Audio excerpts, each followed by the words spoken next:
5, 4, 3, 2, 1. Good evening and welcome to the Wednesday, April 11th, 2018 meeting of the Longmeadow School Committee. I call the meeting to order. This meeting is being recorded and aired live by LCTV as well as being live streamed on longmeadow.org. It is a legal requirement for anyone else to disclose if they are recording this meeting. Please join us for the Pledge of Allegiance. I pledge allegiance to the flag of the United States of America and to the republic for which it stands, one nation, under God, indivisible, with liberty and justice for all. Thank you. Next on our agenda is correspondence.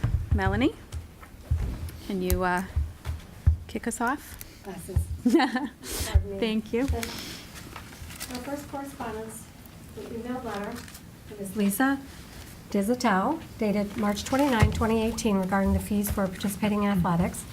Second correspondence, an emailed letter from Ms. Rebecca Townsend, town moderator, regarding town meeting and her interest in speaking with students, groups or classes regarding civic education, or speaking with any student who's interested in volunteering at town meeting. Third, we have an emailed letter dated April 3, 2018, from Mr. Donald Jarvis of Lower Pioneer Valley Educational Collaborative regarding the Student of the Month for March 2018. The Longmeadow students honored are Grace Stelzer, Design and Visual Communications, and Joseph Klazek, Building Property Management. Thank you. Okay, next on our agenda is approval of the minutes. I move that the school committee approve the minutes to the March 28, 2018 school committee meeting as presented. Do we have a second? Second. Any discussion? Could you just give me 1 second? Yep.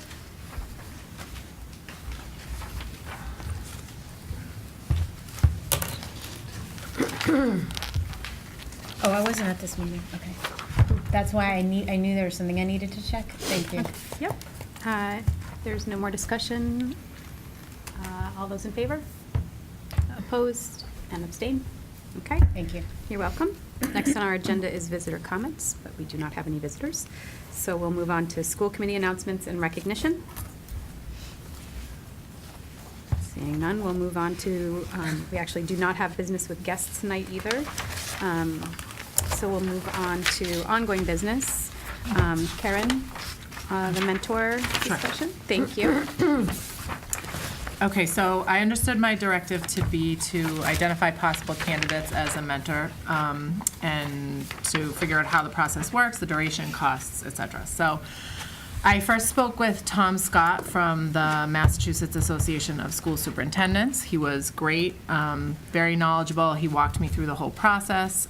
Typically, in his opinion, the process is most useful when it's about 9 to 12 months. A mentor would meet with members of the committee and Marty to understand the concerns from both sides. He offered a few names, gave me a little background info on each, and then offered to reach out to them in order to assess their availability and their interest. Tom spoke very highly of Dr. Patty Grenier. She's a retired superintendent in Barnstable. He described her as insightful and intuitive. She and Tom spoke, and she would be available and interested in working with us. From there, Tom connected Patty with me, and we spoke on the phone. I was very impressed with her knowledge, directness, her background. She is a former special education teacher, a school adjustment counselor, director of special education, elementary school principal, assistant superintendent, and most recently a superintendent of schools. She currently is the lead co-facilitator of the new superintendent induction program through the Mass Association of School Superintendents, and where she does coaching for new superintendents. She has been coaching for 6 years. She's trained as a mediator from the Cape Cod Mediation Center. She came very highly recommended, and I am recommending that we move forward with her contract, and I know that Marty also had an opportunity to speak with her. Thank you. Thank you for doing all that work and preparing everything for us. Really appreciate it. Thank you, Karen. You're welcome. Russ? So I'll read the motion. I move that the school committee approve the mentorship contract with Patricia Grenier and authorize the school committee chair to sign the contract. Second. Okay. Any discussion? All those in favor? Okay. Thank you. Moving on to administrative reports. Marty? So I'll segue, and I did have an opportunity to meet Dr. Grenier, and she was great. I appreciate Karen's work on that. She is interested in coming to the district frequently. She'd like to see me, work with me in my natural habitat, as she described it. Interesting phrase. But she's interested in sitting down individually for a brief time with individual members of the school committee and I. And so she, looking at her schedule, had suggested April 27 and April 30th. So we don't have to figure it out right now, but I'll ask Diane maybe to touch base with each of you to see if either of those two dates would work. She was thinking about a half an hour. Again, nothing major, but just wants to get the lay of the land and. Could we get more specific, like a time frame from her? If she's thinking. She's thinking in the mornings, Okay. but again, she seemed flexible in those 2 days, but she threw out maybe starting at 9 o'clock perhaps. So that's a Okay. Friday and a Monday, So can we just tell Diane for sure if we know now? I suppose, yeah. I definitely can be flexible that Friday for her, the 27th. What were the 2 dates again? 27th. Karen, do you 27th need- and the 30th. Would you be sitting down with her, or do you feel like you've already? I think I would probably sit For a down with different- her. okay. For, yeah, just Yep. Let's just, different. let's do this by email or something. Yeah, I can- Okay. Diane and I will connect and try and bang out a schedule. Okay. So additionally, we're excited to once again be hosting a senior citizen concert and luncheon. So if any of the school committee members are available, we'd love to have you on Wednesday, June 13th. We have a free choral concert for seniors in the community beginning at 11:30. It'll be followed by a lunch in the cafeteria at 12:15. Had my first opportunity to experience that last year. It was a lot of fun. Good way to give back to the community that's so supportive of us. So that's Wednesday, June 13th.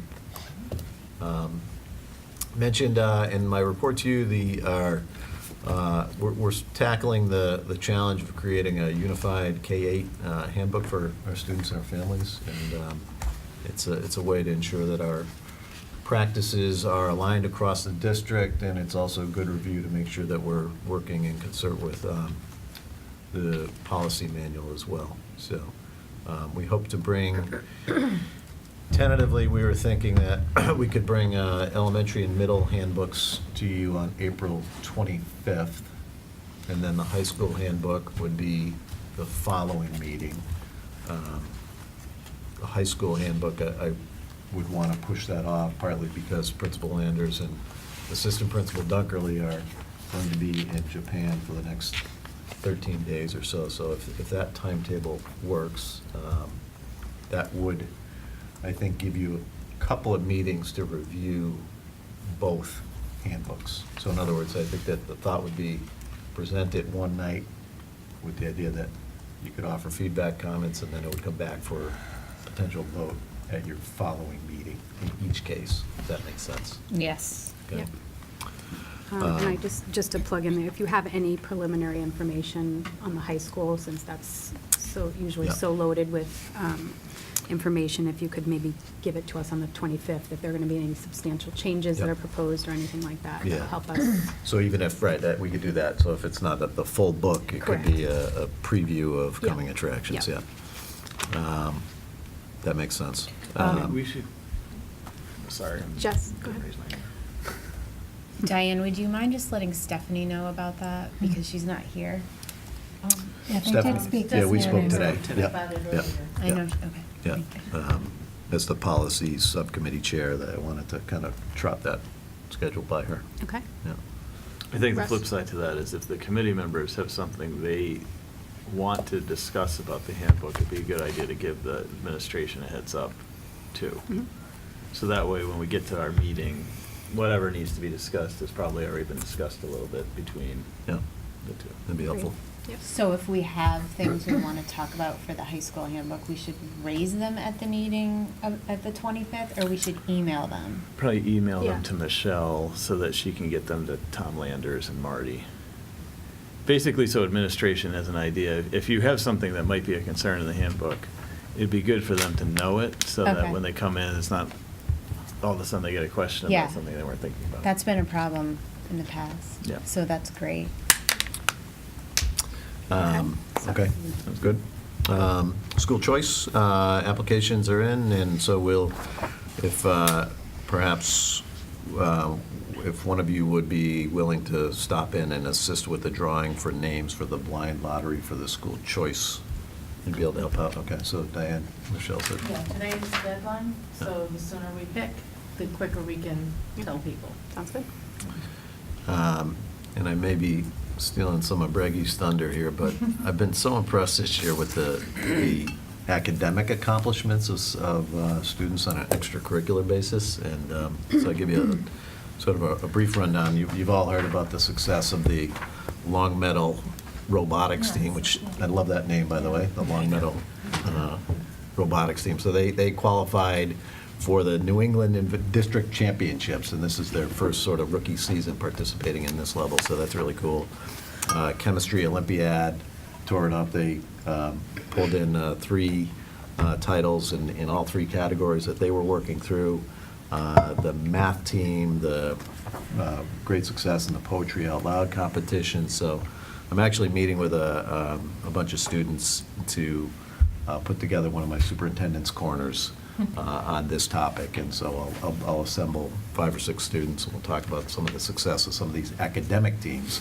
Certainly our sports teams get the attention they deserve, but we also want to highlight the work of the kids academically on an extracurricular basis. So we're really proud of everything they've done. District safety. So increasingly, we've been talking to staff and students about this notion of see something, say something, and I just wanted you, the committee, to know and the community to know that we're sort of actively looking into some systems that would allow community members to anonymously direct the administration's attention towards safety concerns or towards individuals that they perceive to be a threat because of perhaps there's a social media post that someone has become aware of, or someone overheard something or saw something. So I want you to know that we're looking into that. It might be a couple more meetings before we have something pinned down, but there's some tools out there that we're interested in. So, you know, in the wake of the Parkland tragedy, that was a question that a number of parents rightly asked, you know, about what we have in place to allow people to report concerns, safety concerns, and so we're actively pursuing that. Would want to, you know, from the get-go, remind everyone this is not meant to replace 911 or emergency calls. This would be, you know, if someone is concerned about something that, you know, that they see as a potential safety threat, I suppose. So hopefully we'll have more information for you on that in the weeks or months ahead. That's it? Thank you. Yep. Any questions for Marty? Okay. Marty. Jess? Yeah. What's the structure of discussion with students about this? Is it being done through health curriculum or? The sort of the see something, say something approach? Yeah. Yeah, I think. Or is it not really in the No, school? I think it's happening, and maybe Sue could help me out. I think through the SEL framework at the elementary level, certainly they talk about, you know, seeking out a trusted adult and being empathetic and supportive and reaching out when they see something that's troubling or concerning to them. So I think that's woven into that.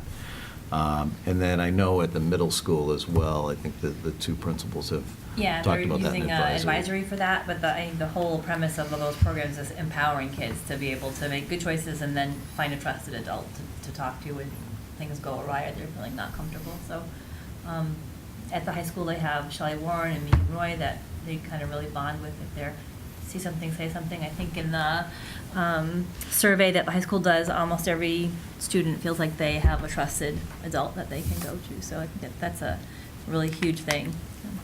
Yeah, that's a great point. So we had shared with you a while back the results of the high school climate survey, which is otherwise known as the Youth Risk Behavior Survey. So they've been involved with that for a number of years.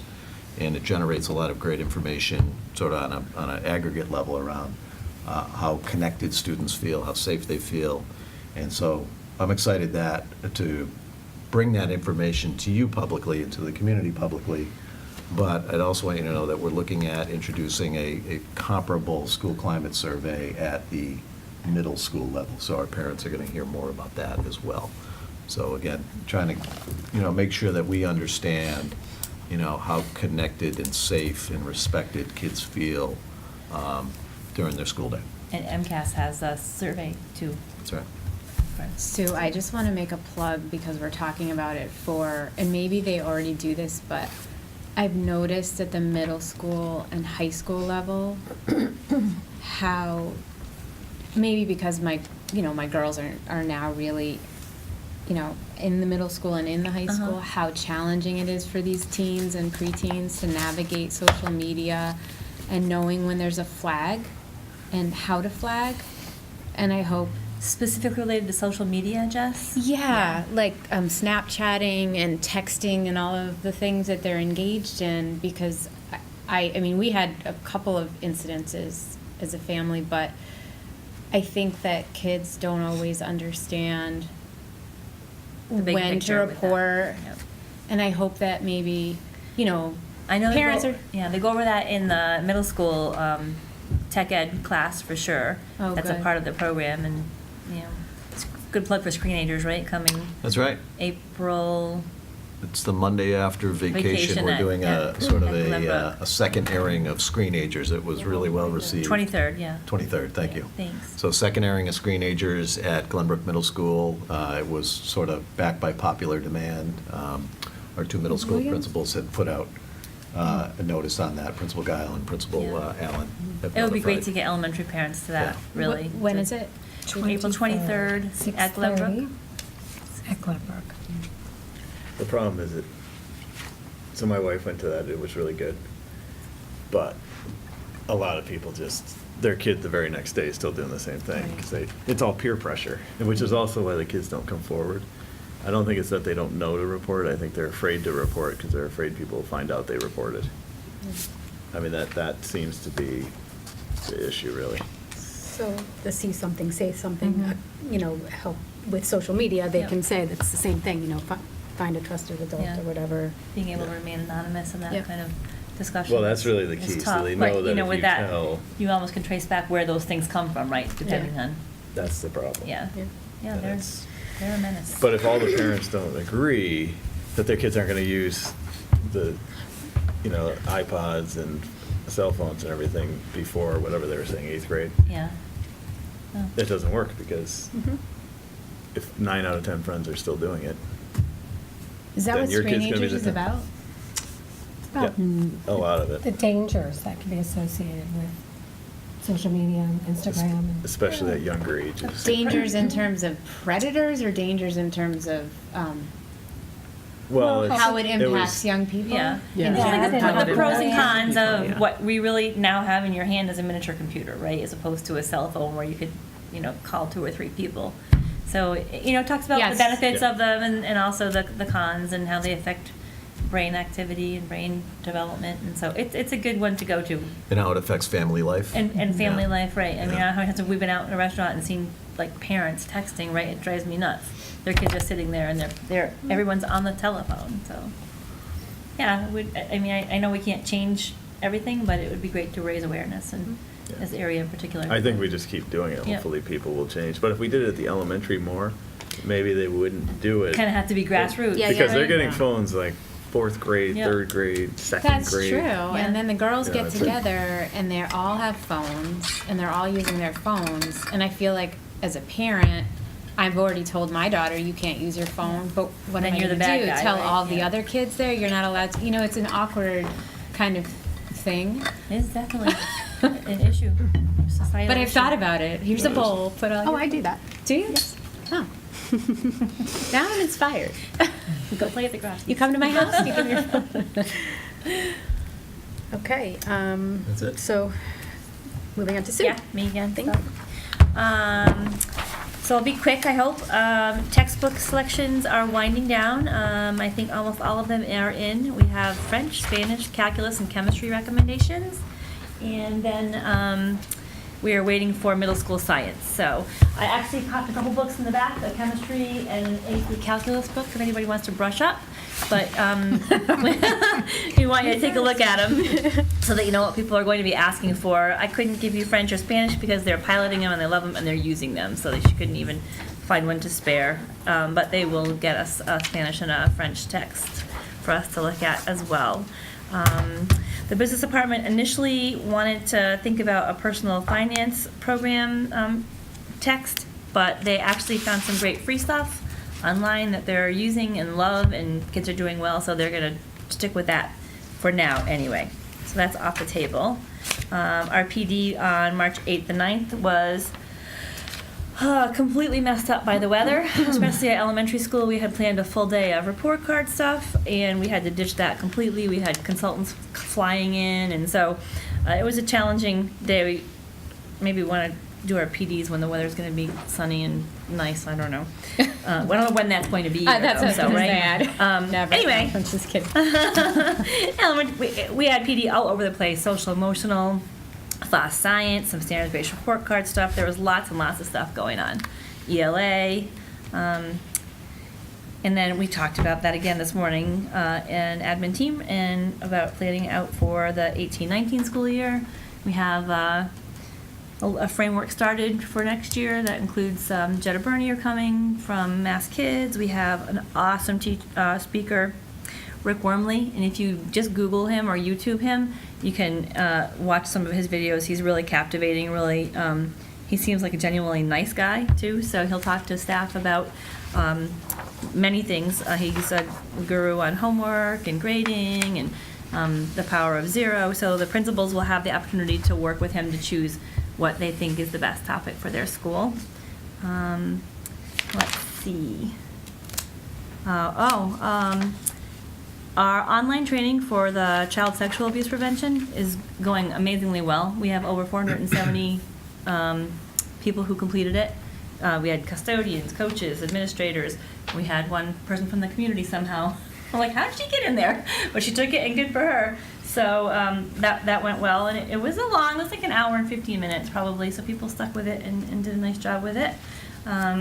We had a Metco meeting at the Mason Square Library with all of the Metco community, and we had parents come. They love to come and talk to each other and brainstorm with each other about, what's working, and they're a good support system for each other.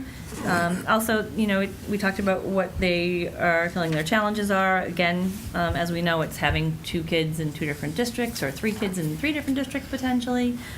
So those are the kinds of things that, they can help each other with sometimes with rides and after-school babysitting and things like that. So that's helpful. Springfield has new staff administering the Metco grant, and they actually seem pretty interested. When I wrote this, we hadn't met, but we actually were able to sneak in yesterday morning with them for a few minutes to talk about the lottery and that kind of thing. And I told them about you, Stephanie, that we had a liaison, so I'll have to set up a meeting at some time for you to speak with them. But they are coming in ground zero, so maybe it's a good chance to get in there. Do you know what I mean? Yeah. So they have some names for us already, and they're working on making phone calls to parents to let them know. It's the most wonderful time of the year, evaluation time for everybody. We're mired in MCAS and teacher evaluation and all kinds of good things. MCAS went pretty well. MCAS testing went last week. We used a lot of electronics, and the devices worked fairly well, and when they didn't, people were there to back them up, so that was helpful. Sue, what were the grades that were added this year? Because I know it was like 4, 5, 7, 8. that. So I think last year we had, what did they add, 2 last year and 2 this year? 2 last year, 2 this year, and 2 next year. And high school, I think. So the 2 grades they added this year were 7, 8? 4th and 7th, I think, because they did 5 and 8.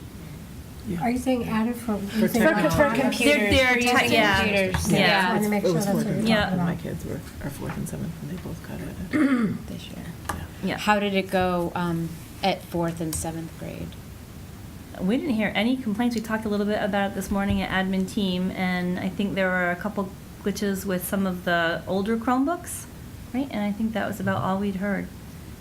So, Are we gonna maybe talk about at the end of the year, replacing some of those? Tom, can we put Tom's that? up next. Put that on our list Yes. when we're that- looking at curriculum? Yeah, and I think that these particular set of Chromebooks were not really supposed to be at their end, and so it was a surprise that they weren't It's quite good to working. know, yeah. Yeah. Okay. Curriculum Council met last week. Marty and I met with them, and we discussed the curriculum review cycle. Let's see, I guess in broad terms, we decided that Longmeadow was under constant reflection and revision, so pigeonholing us into a cycle that was every 3 years or every 5 years was going to be a real challenge. So we kind of agreed on, let's see, sorry, I lost my place. Developing a process like a grid-style curriculum and kind of placing subjects in where they are in the grid. Are they looking at initially new text? Are they under revision? Are they, reflecting on something they've put in? So they are working on that now, and we have another meeting, I think, in May. So we'll bring some stuff back to you then on the curriculum review cycle. That was Marty's brilliant idea, so, yeah. Yeah, I do want to highlight the Curriculum Council because it's a new venture for us. Or maybe it's a resurrected venture for us. We haven't had a district-wide Curriculum Council in many years, and so this group consists of high school department chairs, our curriculum coordinators, and a few other specialists. And so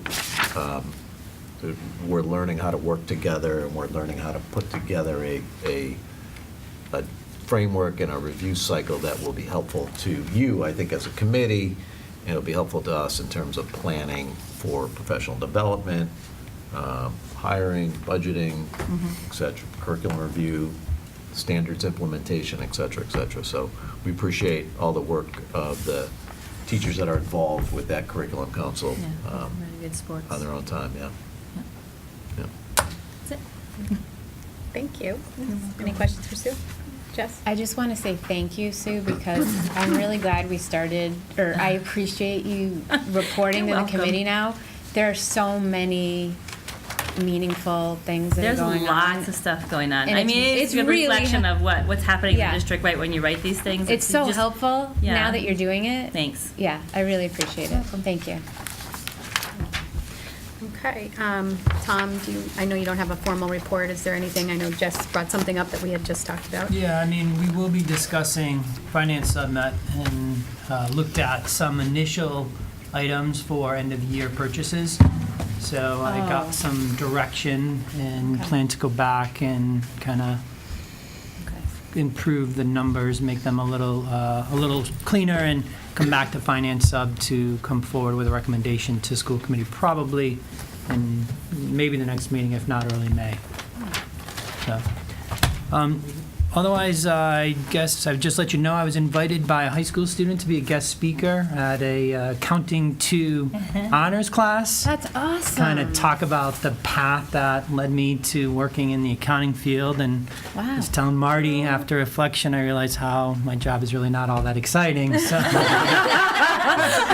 You're not alone. it's a good experience to try to have to go and talk about what you do every day and struggle standing in front of 17 or 18 students. So. You were Make it signing- wig. you were signing autographs at the end of the session. You'll get a whole new perspective of behind the scenes. Yes, I did. So. That's awesome. Thanks, Tom. Any questions for Tom on anything? Okay. Greggy, do you have a report? Yep. Okay. Spring sports just started. The weather's been pretty weird, lots of rain and some snow. So a lot of games got canceled. But so far, boys tennis is 2-0, boys track is 2-0, girls tennis is 0-1. Oh, and this includes like out of league matches as well. Baseball is 0-1, boys lacrosse is 2-1, and softball is 1-0. Wait, which is first? The wins and the Wins losses? are Wins are first. Yes. As Dr. O'Shea mentioned, we've had a good year for academic teams. The robotics team, I think if they get like the rookie award this this weekend at the New England's, they get to go to nationals, which will be pretty cool. Yeah.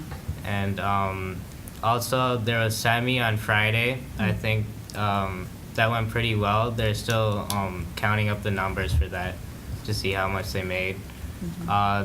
There's a movie night this Friday for juniors that the junior class is running.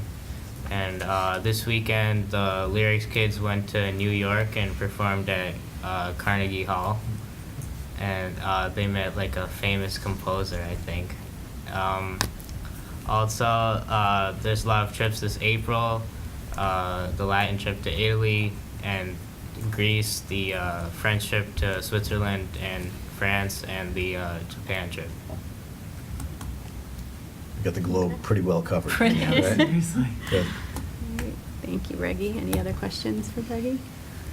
Okay. I just have a few quick scheduling things to talk about.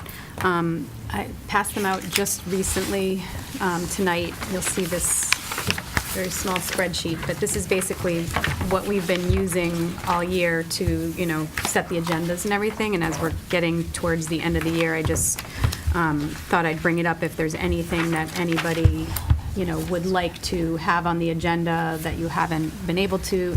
I haven't had any recent requests, but I just want you to see how, there aren't that many meetings left. So you can look at this later and just see that this is what I work off of, and if there's anything that you'd like to bring up or have as an agenda item before the year closes out, please let me know so I can fit you in. There are things that will be added to here. I know, Diane, I sent you an email. I'm sure you have things to put on here, but anyhow, so that's one thing. We just had a tax ceiling task force meeting, and Russ and I are both the school committee representatives on there, but I think it might be helpful for somebody that might be interested in doing it next year, because we'll still need representation from the school committee. If anybody would like to attend, just to see, what it would entail, then that would be probably helpful. And then on top of that, finance sub, we're both going to be leaving too, so if anybody wanted to just attend and see what it's like, we can let you know when the meetings are, or send us an email and let us know. I think it would be helpful to just kind of observe, if that, at the very least. Okay. Russ? Yeah, the task force in particular is, I think you have to decide how you want to do that, but if it's 2 committee members, obviously, then 2 of you should be starting to attend, just to, or somebody should, if we're going to keep doing that. But it's basically about potential home rule petitions and all that type of stuff, so it is important. I guess the other option is you could have 1 committee member and maybe a designee or something, but it's up to all of you. I'll send out an email about the next meeting for that and the finance sub, and if anybody's interested in coming, that would be great. The task force did ask for somebody that's staying on the committee to come and start to get involved. Okay. Jess? What is the athletic discussion for next meeting? Oh, you're asking. It was it says on the 25th. 425, athletic report and discussion. So that is, there's been some improvements that the athletic program has come up with. I know Marty's gave us a written report, but they just haven't been able to come and present yet. So that presentation is slated for the 25th. This new. Not about fees? Just No, about- it's not fee-based, so it's other improvements to the program. Thank you. At our last meeting, Marty gave some information to all of us in a packet form, but they would be here to present and answer questions if you had any on their presentation. Does that answer your question? Yes, thank Okay. you. Karen? How often does the task force meet, and how often does finance meet? Say on average, they're about once a month. Well, finance sub is done Finance is twice a I'd month. say. The task force is once a month so far. Yeah. About an hour and a half for task force.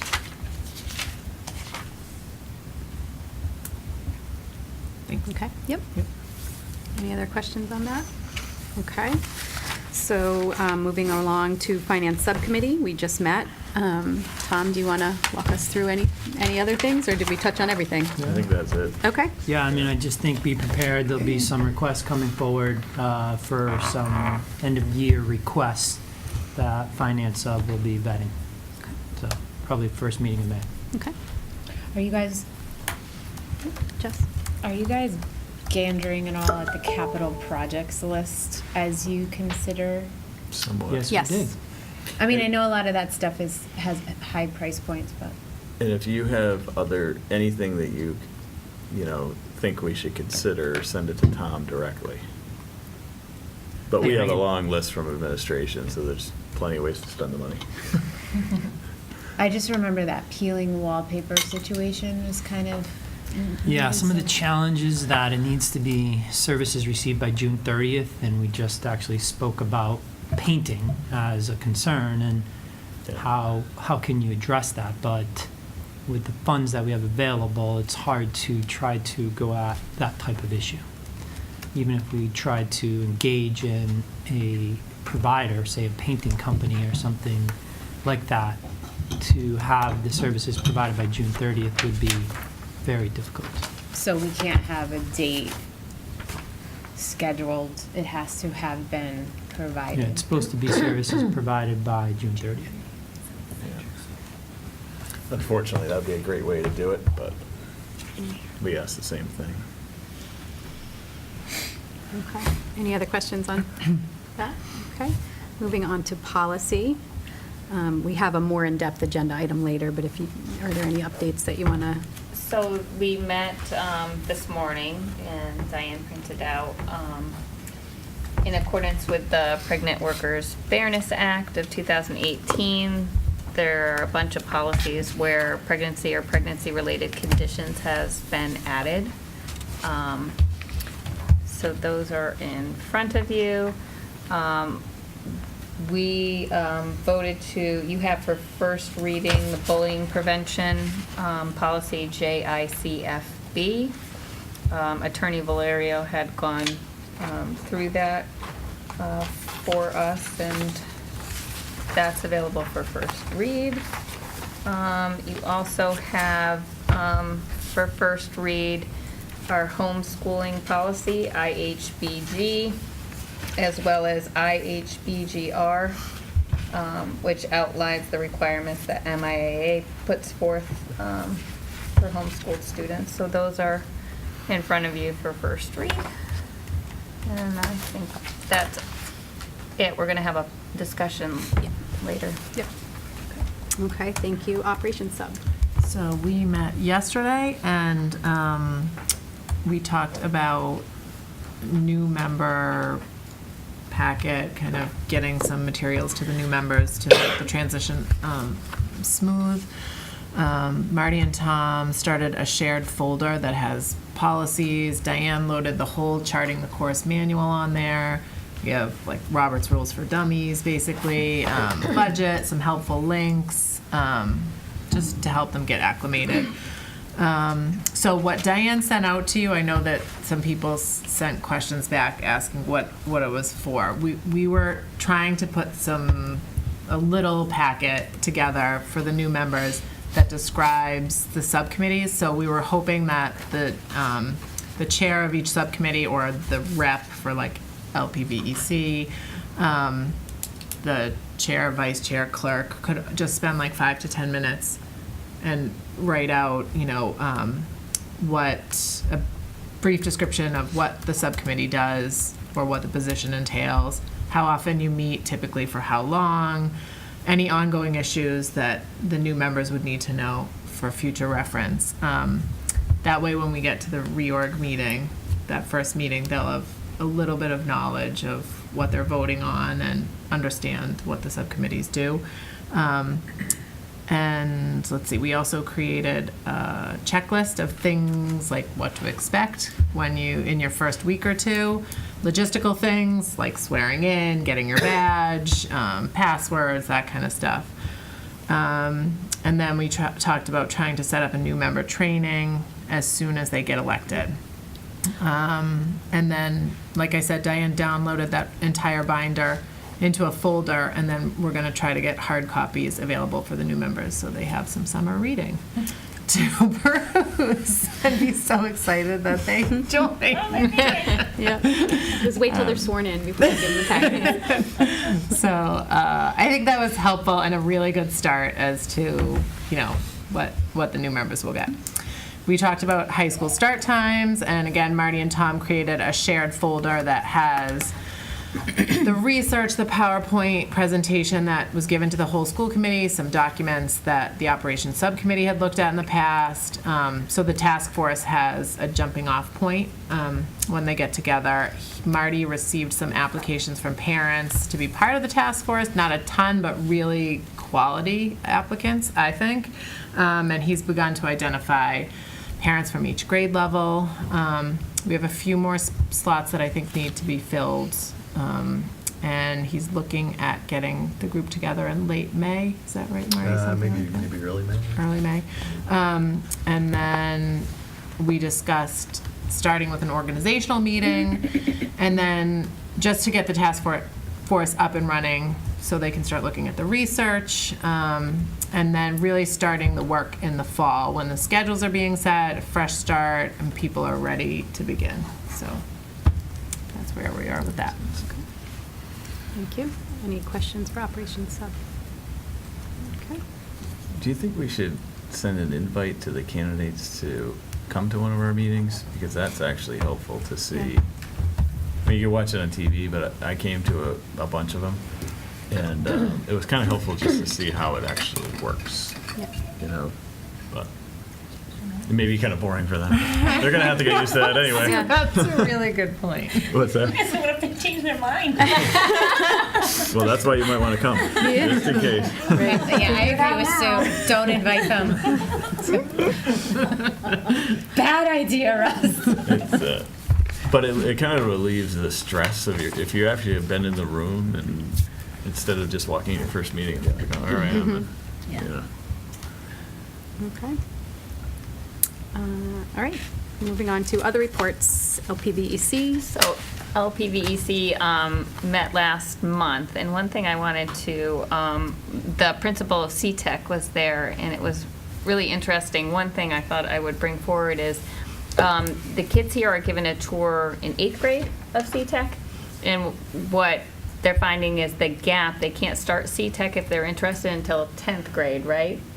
So what they're wondering is if they can have some sort of tour or something, because they have that gap in time where they go from 8th grade where they do the tour, they start in 9th grade, and then they can't start, we have it so they don't start CTEC until 10th, which I guess a lot of schools do. I think he said there's just a couple that start in 9th. So just trying to get those kids aware of the programming, because they feel like they lose kids in between that time. So I just thought I'd bring that forward. I thought it was interesting. But yeah. Okay. Thank you. Seal? Did not meet. Okay. And food services? Tom? Yeah, food service, we met on March 29th as part of the bid process, the evaluation of the proposals that were received. We received 2 proposals, one from our current service provider, and the second was from a firm called Cafe Services. I believe they're out of New Hampshire. They came and did presentations to the committee that's evaluating the proposals on the 29th, and then we did a site visit as part of our due diligence on Monday. The expectation would be that we will have a recommendation for school committee at their next meeting. Okay. Thank you. Stephanie? I just realized I should probably, speaking about what people know and don't know, elaborate on what CTEC is for people. It's the career technical education part of LPVEC. So the kids will, it's really interesting, the kids will go, they'll graduate from Long Meadow, but they spend part-time over LPVEC for their career tech part. Okay. You mean starting in 10th grade? It starts here in 10th, and I think 12th grade. that was interesting, but I think that's a lot of schools start in 10th, and I don't know if there's a reason. I think they can start in 9th if they want to. Okay. but the majority of students Start start in in 10th. Yes. Yeah, okay. Yeah. Sometimes they'll do an exploratory in Yeah, ninth the grade. first year usually. Yeah, so they do it Or here. something. Yeah, because they said, I think there's only a couple schools that the kids start in ninth. So they were just trying to make sure to keep them information Yeah. there. Thank you. Let's see, any questions? Okay. So we'll move on to the superintendent evaluation process. You can actually see on the spreadsheet that I handed out to you, we just had our training. The next thing we need to, well, what we're going to have is at our next meeting, Marty will present his end-of-cycle report on his goals and performance of standards. Prior to that, actually, Diane, as soon as we have them, the superintendent evaluation documents and directions, could you get those to everybody? Okay, great. So then the actual evaluation will take place on 5/9. But we do need to, so those are the dates and the times for everything, but we do need to discuss how we're going to compile the individual results. I know you spoke about that, it's into one composite evaluation. I know you spoke about that at the training. We need to decide, who to designate for that. In the past 2 years, I think it's been, Diane, has it been the last 3 years that it's been you, or? Yeah, I think so. Okay, yeah, I think so too. What we've done is given them to Diane, and then she's basically cut and pasted, the language exactly as it was in our individual reports, just to make one, one full document. And then, I know in terms of the scoring and averaging the scores to create one rating for each category, did we do that at the meeting? Or had you done that ahead of time and then we approved it? I explained it. So Yeah. what I did was, if there was a 5-point scale, there were 5 things. One was a 1, 2, 3, 4, 5. You added them all up, divided by 7, and that's how you got Right. your composite Right. scores. So then if by chance it was a 3.5 or something like that, you would. I rounded 0.5 up and anything below down. Right, but it would still be, up to the committee that night if they wanted to make any changes to the composite, or, average score or whatever. Russ? Yeah, that was interesting in the training. So Glenn Kuchar was saying that technically some places are using numerical scale, but really it's, meets expectations, exemplary, proficient, needs improvement, unsatisfactory. So there aren't 1, 2, 3, 4, it's just labels. So I think it's reasonable to do what you're doing, but what he was saying is when the committee gets together, you can have a vote that if there's, let's say 4 exemplary and 2 or 3 proficient, the exemplary people may say, well, even if it doesn't round to exemplary, if there's 4 people at exemplary, they could vote at the meeting to call it exemplary. So it's really the rating scale with the numerical isn't, at the end of the day, necessarily the way it would actually be voted at a committee meeting. It's interesting because Yeah. DESI will kick it back if it doesn't make sense. Yeah. And will tell you you've got an error when you upload it. So if for some reason people scored a certain way, but the bottom ones don't come to what it's supposed to be up at the basic So they overall use score. numerical in the system. Yeah. Oh, that's interesting, because I guess the example I gave wasn't a good one, but let's say there's 4 exemplary and 3 needs improvement. Mhm. What he was saying is the 4 could say, well, that's exemplary, it's not proficient, even Yeah. though it would average to proficient. Yeah, but DESI might kick that back Yeah. unless they've done something with their software. Aren't you only uploading the summative The evaluation? summative, but Yeah. if the summative doesn't make, It could be, is it DESI kicking it back, or is it our local tool? Is it maybe Teach it's the Point? local tool. It might be Teach Point, but we can look at that. Okay. We I can don't look at know, that. But anyway, I Anyway. think the way you're doing it is perfectly fine, and when it gets to the committee, if it was something like that if everybody was exemplary except for 1 unsatisfactory, and that bumped the person to proficient, the committee could vote exemplary, for example. It's professional judgment is at the end of the day. Yeah. Which is, Did we see all the, I remember seeing everybody's blurb last year. Did we see the actual scores that they gave? I don't remember. Like each individual person score? No, but he said that in the training too, that we should all get the composite and the individual, everybody's individual one sent With to the us. scoring, not just the Yeah, vote. yeah. That would be good. Which I hadn't heard that before either. but- I feel like in the past, we've had, at least uploaded to the drive, we've been able to see what they were after, when you upload them 2 days beforehand, when it's all finished. I know I've been able to see individual evaluations, right? I didn't- recall, Okay. honestly. Okay. Other Maybe in past members. years, yeah, we were able to see the individual things, once ours was already done, obviously not ahead of time, but prior to the meeting, we'd be able to see what each person's scores were. During the meeting, last year this didn't happen, but during the meeting in prior years, you all went through and told your individual scores. Right. And they could have been in the minutes. Okay, that makes sense.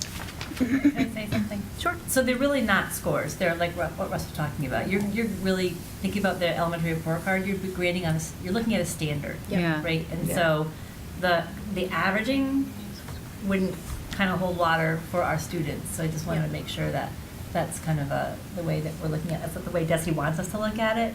And right at the end of the day, professional judgment, you can overrule it. I think you're talking about adding up the 4 areas for the final. Right? Yes. So we give 5 ratings to the Department of Ed, the 4 areas and then a summary. But none of them are numeric at all. Just so you know. So should we, well, So I don't, I mean, maybe that's something at some point needs to come off those evaluations. the numeric part? Maybe. It might make sense. Because I don't know if it will actually tally the way you're thinking it. What if you just put, there's 3 exemplary, 2 proficient, 2 needs improvement? Yeah. And then the committee would vote at the meeting. Yeah. This Yeah. is the score. Okay. That makes sense. That does make sense. Because Yeah. for our purposes, we don't have, there are no scores on there at all. It was just in the That's so much, that's so compilation. logical. Okay. Russ, thank you. Once in a while. All right. So, Michelle, Sue, can yep. you just walk us through then, so next week, you're gonna present a report? 2 and weeks. then- Well, I mean, on Yeah, our next meeting, next meeting, right? yep. And then do we get a copy of that as well, or? You'll get well, the way I'm seeing this is you'll get the template that will have my goals loaded into it.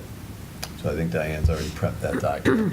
You'll also get a set of artifacts, and this is what we do with all the teachers. So the teachers provide their supervisor, their principal, their assistant principal, with a set of artifacts that demonstrate the extent to which they feel like they've met. It's evidence that they've met the standard. So I'll provide you with a set of artifacts to go along with each of the goals. So you already have my professional practice goal, my student learning goal, and then the district improvement plan that was all put together and voted on back earlier in the year. Does that make sense? Mhm. Yeah. So then, and then we're gonna be handed out the evaluation documents at that meeting as well. Or Then even we- prior to that, probably. Okay. Yes. Prior to Then, that.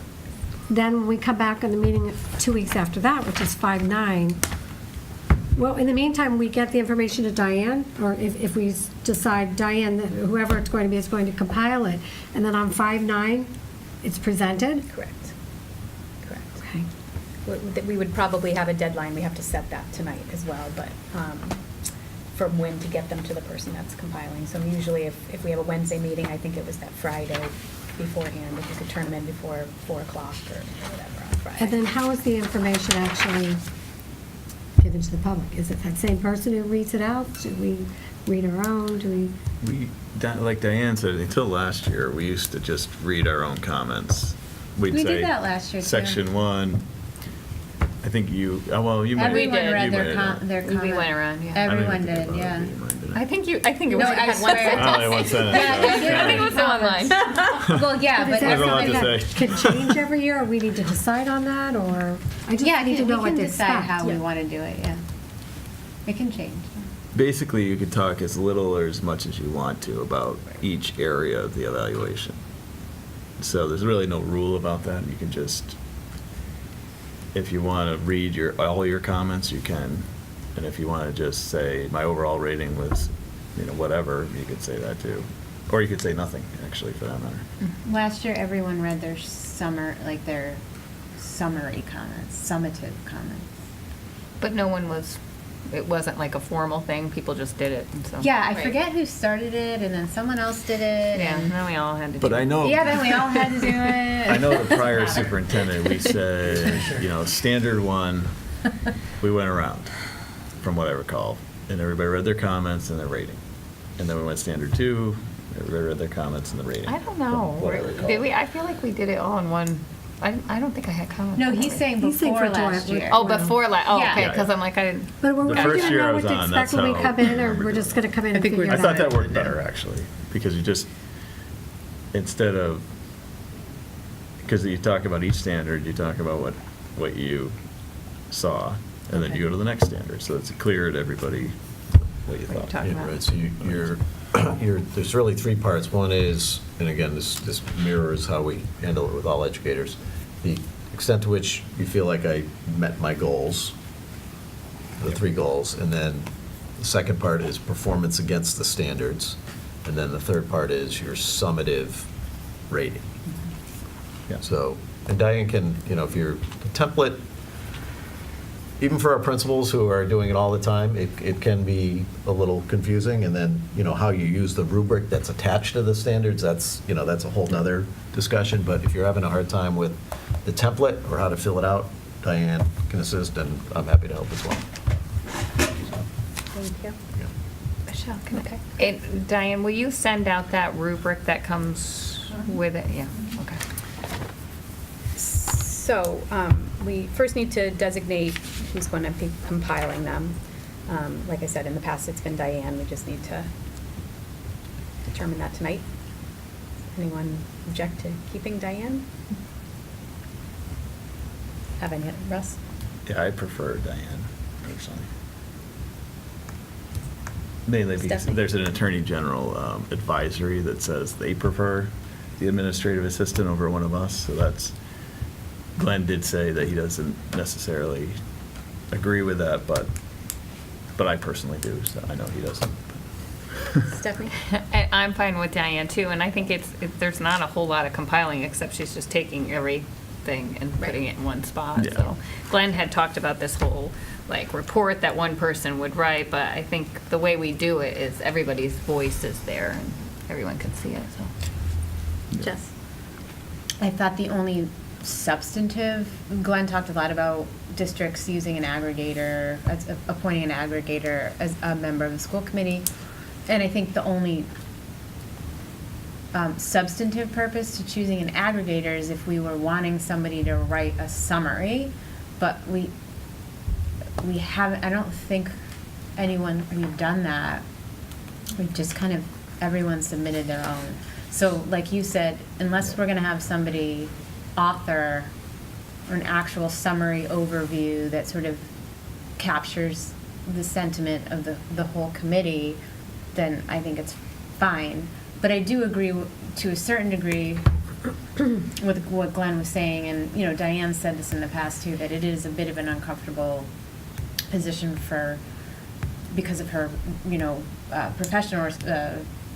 professional relationship to the superintendent, that it's a little bit of an awkward job to be doing. But as long as Diane's okay doing it. I will tell you, I only cut and paste. I'm not gonna audit it, I'm not gonna correct it, I'm not gonna change a word. Yeah. I'm cutting and pasting. So as long That's it. as long as you're okay with it and nobody wants a overview summary, then I don't see, from what Glenn was saying. Yeah. Will you still do it, Diane? Yeah. Thank you. Pay Okay. raise. And what do you think for a deadline? Yeah. I'm putting the plug in for Thank you. What would you like for a deadline Bonus. in terms of getting them to you? So, when are we doing, when is? It'll be on 5/9, which is a Wednesday. So if you can get it to me by Thursday of the week before, then I have Friday to Thursday afternoon Yeah. and Friday to compile it. You pick up your packets on Monday. Okay. What is that date? So that would, I'm looking at the calendar over your shoulder there. Oh, It's thank you. May. How can you see that far? So May Third. By the end of the day, May 3rd. Okay. That way Friday I have time to copy and paste. okay. Okay. So are you Got that? saying then that the results go into our packet? The feedback, everyone's goes No, into a packet? you usually, the way it's worked before is you had yours, and you won't get the compiled one until the day of the meeting. That's Okay. the way it's been. Okay. Because you're not allowed to look or see or share all that compiled document, because it's a break of open meeting law. Okay.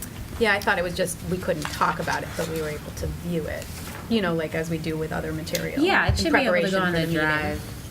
But I think he did say you're not supposed to, where did we, was that from Glenn, or that it's? I don't, that- I know in the past, the only one that saw it before the meeting was the chair who went in and shared it with the superintendent. So that the superintendent and the chair knew exactly the whole compiled document. And then it came to school committee. I believe that's the way it's been. Well, I It guess would- we have to find out what the rules actually. I think we do, because it would make sense logically, Russ, maybe you can weigh in on this, that it would be uploaded to the Google Drive the same as our other documents, with the same open meeting law rules as all the other. I've never really had this come up because, I mean, we have a deadline where we have to get it in. We cannot make changes after that Correct. deadline. Right. So if that's the case, then getting the document in advance, I mean, obviously, it's like anything else. You can't talk about it amongst the committee members. Yeah, it but- would invoke the same open meeting law rules as everything. I mean, we could just look into it, I guess. Okay. And see what. I'll do whatever. We'll you figure it want. out, yeah. I'm gonna Stephanie? maybe throw a wrench into your idea, only because I have some deadlines that are coming up at the end of that month, so it just, the end of this month, it just depends on how soon we get that information, because I'm not, so I might need an extension on that Friday, depending on when we get those documents, because it's just not allowing When me, will we get them from you? a lot of time. So you're looking for the actual rubric and all, and the Yeah, actual like the instrument eval the and instructions. the artifacts. I The can, artifacts you won't get until the meeting of, when were you gonna give? The next meeting? We talked about the 25th. The The 25th. So So- that's when you would present your artifacts, right? Is that true? Yes, so they would be in the meeting packet, so that'd be by April, well, that's right around the corner, April 20th or so. I'm looking at the calendar. So we'd have that on the That's 20th. next week. Would we get the evaluation then as well? I can hopefully get that to you sooner. Oh, okay. Yeah, that's The easy to tool, pull yeah. together. Pulling together all the artifacts. I Artifacts. mean, I'll work on it next week. I can, okay. I'll have it Because to you you're by- looking at So, like maybe yeah. a week's Well, what do time, you and I don't need think for- anybody, I need the especially artifacts. for us new No, but I people, mean, what do you need for a not date? wanting to feel If you get this it crunch on all the of a 20th. Yeah, I'll get sudden. you And not the, fully understanding how this works. I'll get you I the mean, I'm- artifact. Come down to, you got Yeah. 5 days to do this. I know, I can would get you love the this artifact weekend. packet by the 20th. You'll have everything you need This by the weekend, yeah. 20th. But can Or we even the have tool would the be most tool helpful by too, the end of because- this week, Right, Diane? because at least we could start Sorry. looking at and understanding the actual tool. Can we get the tool by the end of this week? Yes, Easily. because I've already, Easy. I've I already. mean, that's- confirmed. Oh, you can okay, do that that's fine, yourself. okay. And then Anything he'll, The as soon as we- artifacts and- As soon as we can get whatever you have, will help. You can get the tool as early as tomorrow. okay, Yeah, and because then it's you- already done essentially. pretty much, yeah. Marty and I just need a few minutes to sit down and talk to Yeah. I'm just thinking, the artifacts are what I need for the eval, so to get that on the 20th, 20th. it may be, 20th. yeah.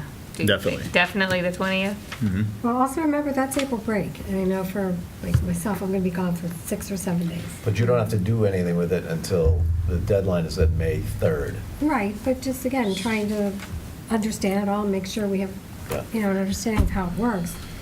Just getting back into the swing of things on like the 25th, I mean, I just want maybe a that, week.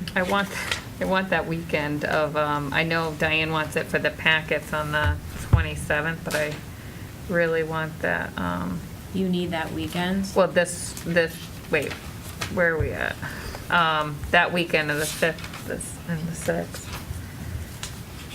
Well, what if, I mean, it can just be me, I'm just giving you Yeah, I a was heads gonna up, say, it might if be it's late. just- if it's So just if you're looking to yours- upload, you Actually, maybe not. mine was late last year. Okay. And, I mean, she's, Well, let's try to be, whoever can be on time, let's try to be on yeah, time. everybody will On be top on of time. that- But you can't, Stephanie- nobody can see anything until all of them are in. That's why I was saying That's the it's only gonna thing. throw a wrench into your idea Well, to upload them, regardless- because I'm not gonna have them. I think if you have an issue, you talk to Diane, and I think you guys will work it out, and Yeah. everyone else will adhere to the deadline. Yes, Michelle? Yes, please, if you can. And then also, just on top of that, there are parts of the evaluation that don't have to do with the documents that Marty's going to be giving us. So Okay. you can start on some things if you need to, prior to his presentation on the 25th and prior to getting his artifacts. if you Okay. want to Because the do that. artifacts are related to the goals. Right. Yeah, okay. There's also the rest of the standard. Right, okay, I will try my best. I just wanted you were talking about uploading, and you wouldn't want to upload until you have all of them if you decide to do Correct. that. So Oh, right, there's right, just right. that slight chance I'm gonna aim, but my schedule is so tight the end of this month that, Well, it's an Okay. evening meeting on Wednesday, so for that, even if she has to upload them on Tuesday, for the evening meeting on Wednesday. Okay. But, okay, okay. Michelle? So Karen. If we have questions while filling it out, not necessarily about like content, but just about what we're doing. Yep. Do we direct them to you? Sure. Like Diane. I mean, if it's not content related, you can go to Diane or me. If it's, something that I shouldn't be listening to or something like that, then Okay. Diane, or you can always call Glenn Kutcher too. Did he give Okay. a card Mhm. to everybody? So, if you did need some more advice that she couldn't provide, you could try Okay. it too. Jess? Diane, is our meeting on the 25th at 12? No, it's, Yeah. sorry, yes. Yes? Yes. May and April got switched, so Yeah. Okay, so your the last 25th, meeting's during the day, and the 25th is a first day. one's during the evening. The and then 9th the is a night. 23rd is 12 also? The 23rd is Yeah. a day. Okay, 12, okay. I don't know why I had 11 in those days, it was really strange. Well, at one point we switched, but then and then we do have an official new date and time for the meeting after the 23rd is the meeting after the election, which is now June 14th. Right, so we don't have a meeting the week of the 28th of May or the week of the 4th of June. Is that right? Correct. June 14th is that No, I'm meeting s- after the election. Yes, Jess, correct. Okay. I just wanted to make sure I have Yep. that right. Yep. Because I- that's a 2-week, yeah, okay. So May 23rd and then June 14th June 14th is that night. at 6. Yes. Okay. Thank You're you. welcome. So now we can move on to the high school, if anyone has any more questions? No? Okay. High school start time task force. We'll just talk about that. The school committee will Can we take decide. that, or high um, school start time task force? And we would need to identify, you had voted on a roster, and one of the roster spots was designated for a school committee member, so hoping we can decide that this evening, identify a school committee member to serve on the task force. Okay. I thought we decided to wait. Yeah. Didn't we talk about waiting until We we did, have a we new? talked about at subcommittee waiting, Oh, until the new Yeah, and I committee. think we talked got about to. that here too. Right. right, True. until the new Yes. committee, Yeah, yeah. Waiting until the new committee was seated Yeah. before we figured out who the committee member was. yeah. I Wait. think that makes sense, Thank you. right? Well, that was my Yeah. recollection, but I Yes. wanted to Okay, make sure. yeah, no, we had talked about waiting Yeah. until the fall, really, to get. Only because there will be, I'm sure that someone will be able to attend the meeting in May. I mean, one of us from the committee, I'm sure, can attend the meeting that you're having in May. It's Right. a fill-in. But in terms of assigning someone, I think we So decided to should we, wait. Who's gonna go in May, is it? yeah, should we at least determine figure that? We'll I vote. can, Who's I can, I interested? can reach out to the committee, Yeah, because I- I don't have a, because of the I don't have a day, date yeah, or time all set, of so. Oh. Oh, okay. Oh, I'll let okay. you know when that is, and if any of you are able to make it. Right. Okay. Okay, just Yeah. since we're all here together, is there anybody who's feeling Interesting. very interested in it, or? I'd like to go, it's funny because I've been thinking a lot about it. Everybody knows that I was sort of the one who brought this up initially and really am passionate about looking at high school start time, but it would be wonderful if there's a way I could serve on the committee as a parent rather than a school committee member. Just because you wear such different hats on the committees, and I experienced this last year being on the Blueberry Hill Principal Search Committee as a school committee member was very different. So if the committee thinks that's something, if you might feel comfortable with that, I would much prefer to be a parent sitting on a committee rather than a school committee member There's on the no committee. such thing. What'd you say? You can't really do that. I don't think you can, because It's, you'd be one vote, ultimately Yeah, voting you on would- it. I've had that question come up a lot, but it's kind of impossible to distinguish between the two, unfortunately. You are what you are at this point, Jess. Well, I'm a parent. I would say that I understand what you're saying, and I think we do have we maintain our rights as parents, even though we're serving Right. on the committee, so I can. Yeah. There That's have what I'm been- saying. I've been in positions where I wish I could, maybe say one thing as a parent, but I feel like my role is to serve as a school committee member and think of it, like you said, in that hat, so I understand that. So it makes sense to me, and I appreciate if you want to That's what I'm asking. not be the school committee person. That's what I'm asking the Yeah, committee, 'cause if it's they would something be you're willing passionate to about. allow me to, sit on as a parent. I think, like, in terms of, and I just have encountered this through other organizations here, what you're faced with is a conflict of interest, because you always have to put the school committee's interests above yours as parent. So I encountered that with SEAL, and that's what I was told. So I think it was something that you might need to run Look by into. ethics. Yeah. Because it's something ultimately you would be voting on. Yeah. So, But also, other parents would have a right to be on there before you as a parent. You know what I mean? So you'd get into you couldn't have preference to be the parent rep because you're a committee member. Right. But So for you'd be- example, like, we as school committee members can serve on school councils as parents. Yes. Legally. But we So- don't have preference. So you would No, there's just no be- preference. Yeah. Yeah, absolutely not. So if I there's would more than go in one parent, the pool. parent would get on. Yeah. That's- But I wouldn't be, in the SEAL scenario, I wouldn't be listed as, like you said, I wouldn't be present as a school committee member. So maybe. it's tricky.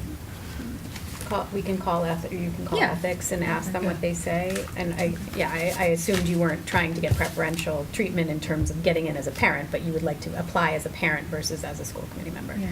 Okay.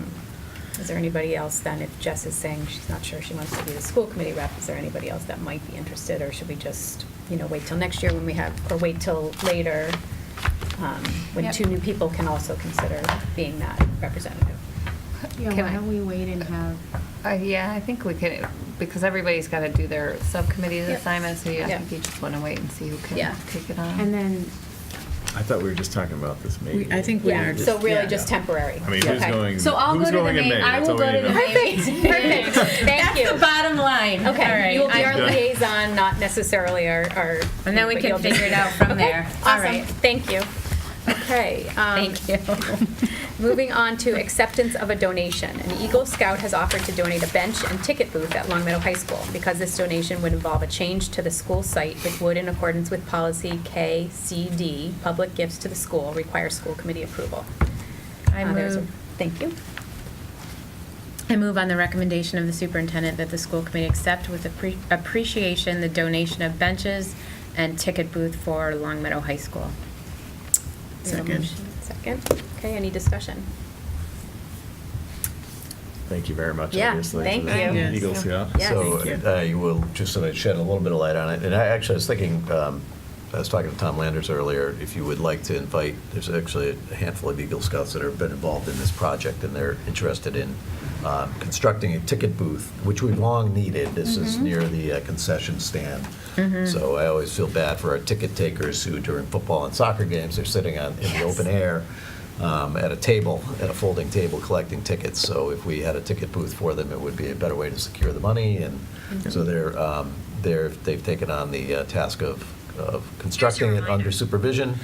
But I was thinking if you were interested, we could invite them to your meeting on the 25th as a way to express your appreciation and I think it's a good civic activity for them to appear before a board, I suppose, as well, so. Are they big kids? Because that's a day meeting. Oh, that's a day meeting, that's right, I'm sorry. That is a day meeting. Well, we They could might be see, able to we could sneak see, down. we might Or they- see if it's at lunch or Scouts would be something. high school, right? There are Sneak high down. school. High Eagle school Scouts? students, yeah, Okay. yep. Can we somehow let, We'll work on it, yeah. Tom, you know what I'm gonna say? Can we somehow let them know that we have structural issues with the staircase up to the announcer's booth also? So when they are constructing, maybe they can look into that, because it was on our capital list, and, We're working with maintenance on that. Dan really said it was an issue. I walked the stairs and they seemed okay to me, but I'm not an engineer and I'm not a facilities manager. But Yeah, it just, I just wanted to put it out there, We that did it was bring on it- our capital We list. did bring it to his attention. Okay. Okay, so we still have a motion and a second on the table for the acceptance of the donation of benches and ticket booth for Long Meadow High School. So any other discussion on the motion? All those in favor? Opposed?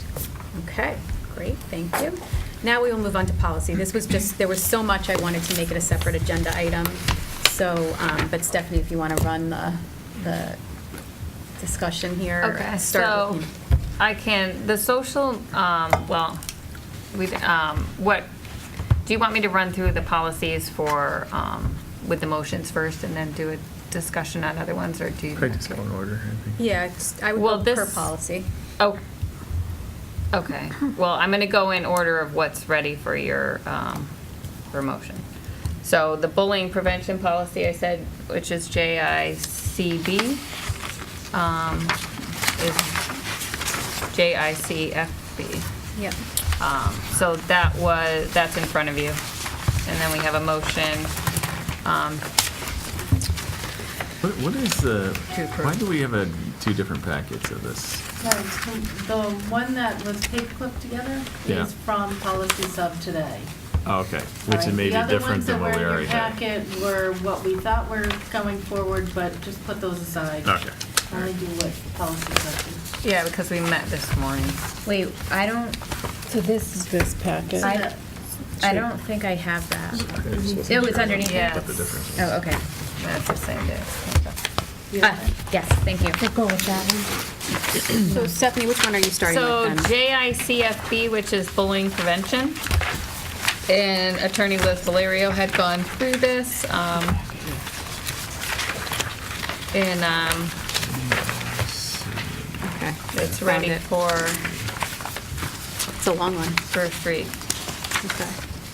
It is, so I don't know, because you guys are, I think is this the same one that was in their packet? Because we didn't make any changes outside of what? They didn't have it. Oh, prior to okay, this. sorry. So I don't know if you want to, You probably want to post it for 30 days and. right, so it's a first read, it'll be posted, but. We don't, Stephanie, we don't need this in there though, right? The bullying prevention and intervention? Right, we're plan? not there yet. Oh, sorry. Just because it was attached. to Yeah, the no, plan. it was attached to it, nice, that's it. Are there any, there's a lot. Is there anything that you really want to highlight that's significant? I thought she did a good job, it needed updating, I was glad that she did it. Yeah, I was, So the bullying prevention plan, policy is only 3 pages. Oh. Oh, And then there's like a That's what- 20-page Yeah. bullying prevention. oh, are you looking at the whole? yes. Yeah, that's- Oh, no, just so the JICFD, policy not is the this. bullying prevention and intervention plan. just the first 3 No, pages. oh, Well- they're together, I had separated. So Diane, you want a motion without waiving the 30 day? We're actually gonna post it for 30 days. We're Yeah, no, you posting don't it. need a motion. We're just gonna leave You it. don't need. We don't need a motion for this. It'll come back to you in your first meeting in May. Right, Okay. Oh, okay, right. yeah, But because don't the, ignore what it says on there. okay, okay. So what's next? All right, so that's there. So we don't need a motion on that, only if we're gonna wait. So the next one, the bullying prevention and intervention plan. This is a plan that is, the policy does not need to approve this. This is something that's done by the superintendent, and it's, per our bullying policy, it's to be updated every 2 years. Now, this has not been updated since, I think, 2010, right? So it's been a while, so, Liz went through this, which was great, and then, we had it at policy sub and told, you know, Marty that it's in his hands now. I think he's gonna take it to, admin. Per our policy, this plan needs to be presented to stakeholders, so, it's not policy, so stakeholders, admin, school council was one we suggested, so that's where this is right now. If it comes back to policy after it's done, that's fine, but it's not something that we need to approve. But it needs to go to stakeholders at this point. So ignore that motion as well. Okay. Next one, has to do with all of those policies where, we added the, from the Pregnant Workers Fairness Act of 2018. You have all of those in front of you where pregnancy or pregnancy-related conditions were added. That, we have a motion to put up and waive the 30 days. Okay, Russ has a question. So I noticed with those policies, equal educational opportunities, professional staff hiring, equal opportunity employment, none of those have gender identity listed. Okay, so these are not, have not been reviewed at all. We were just adding in, but that Okay. needs to be added in. I thought we'd already done that, no? AC has gender identity, but you're right, Russ. Yeah, The some of others- them did, some yeah. of them didn't. So, These three did not. do Yeah. we want, is that the only thing you saw in there? Yeah. So that just needs to be added? And I think that can be added without, with a waiver too, because it's just It's the law. the law. But the policies outside of that, adding this, they have not been otherwise reviewed. But a lot of these do come under the law, you know, if they're Yeah. current with the law. Was there, is there a legal reference to that we have, but we just didn't include it in there? You're under educational opportunities. There is no legal reference to the gender identity Okay. protected class. So we could add that as a legal reference as well. It looks like it just, sexual orientation happened first, then gender identity, then pregnancy. And it looks like it probably just wasn't reviewed when gender identity went in. Okay. That's probably the. Then we just have the cross-reference for non-discrimination.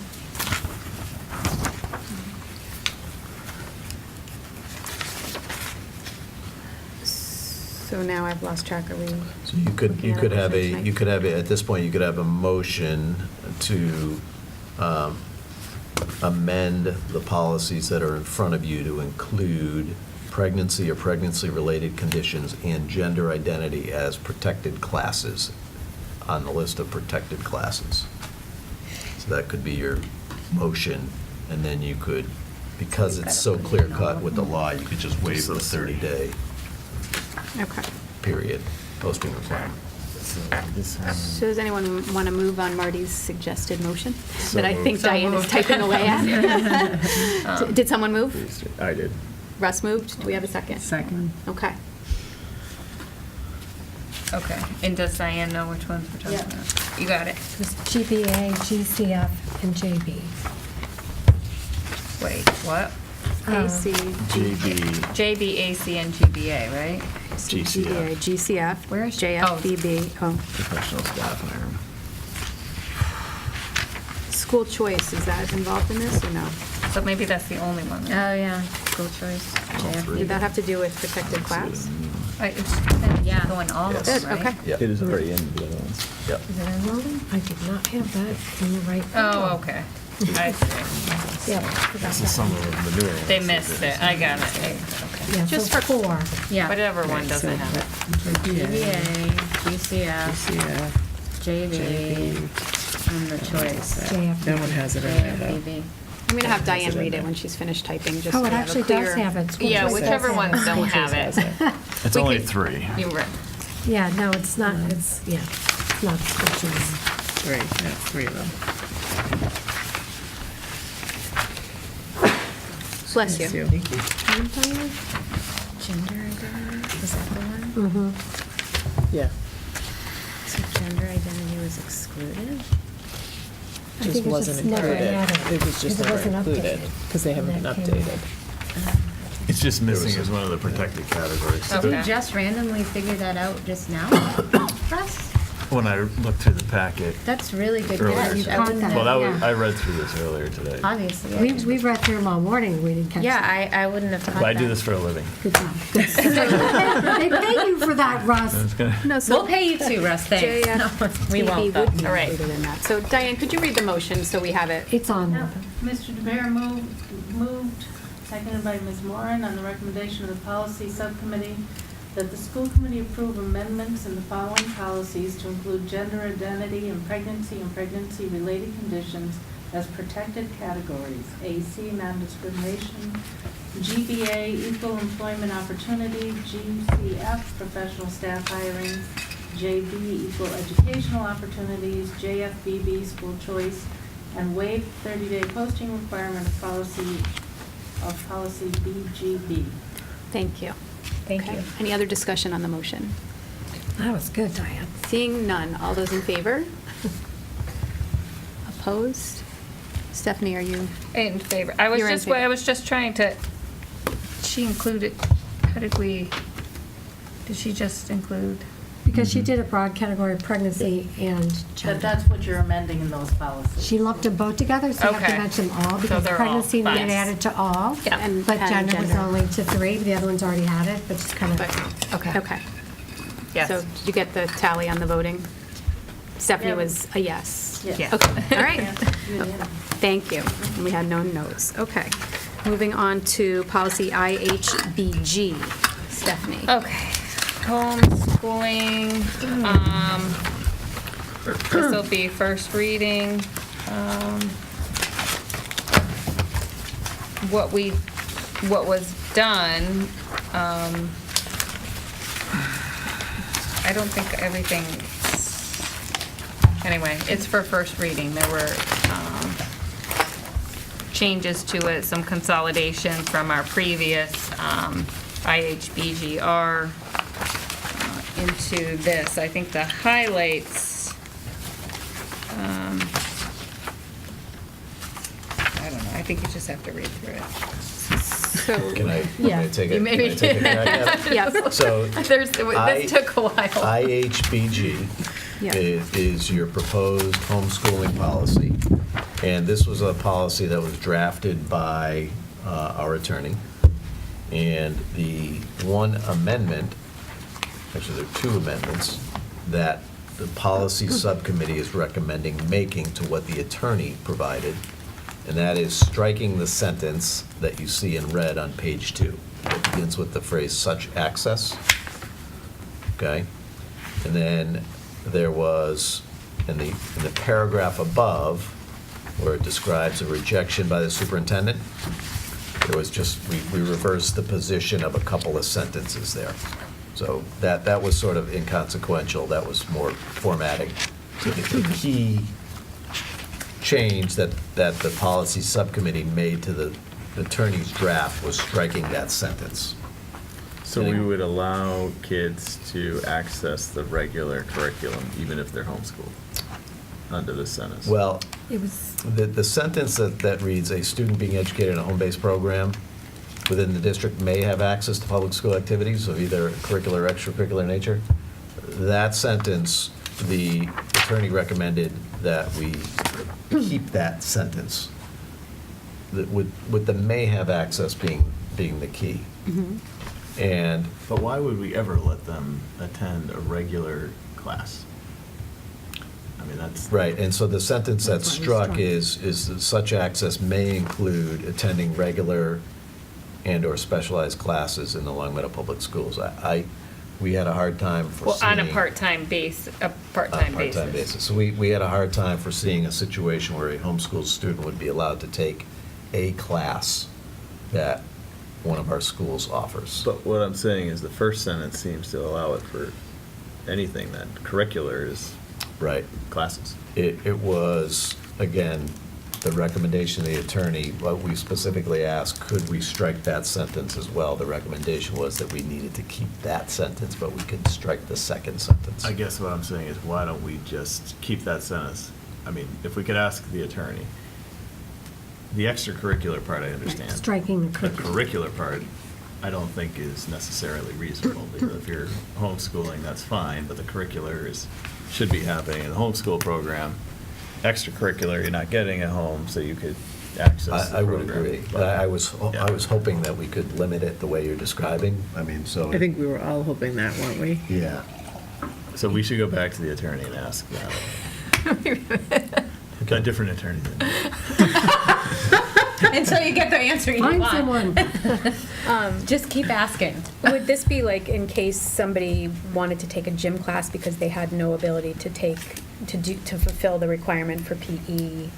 Or a at health home, class so or an art something like that, is class? that to give them that option? If you would obviously have to approve it anyway. Yeah, Would even be- that, I'd say we would be Or foreign language. uncomfortable with that, because, one of the discussions was a student has to be enrolled or unenrolled. You can't be Right. sort of enrolled. And once you're unenrolled, you lose your state ID number, we lose funding for that student, we lose jurisdiction over that student, so there was, Gotcha. we chewed on it for a while, and I think there was initially some interest in, hey, could we create that opportunity for kids? But I think the more we talked it through, the more we concluded that it would be, we couldn't foresee a situation where a student would be allowed to take a class on a part-time basis.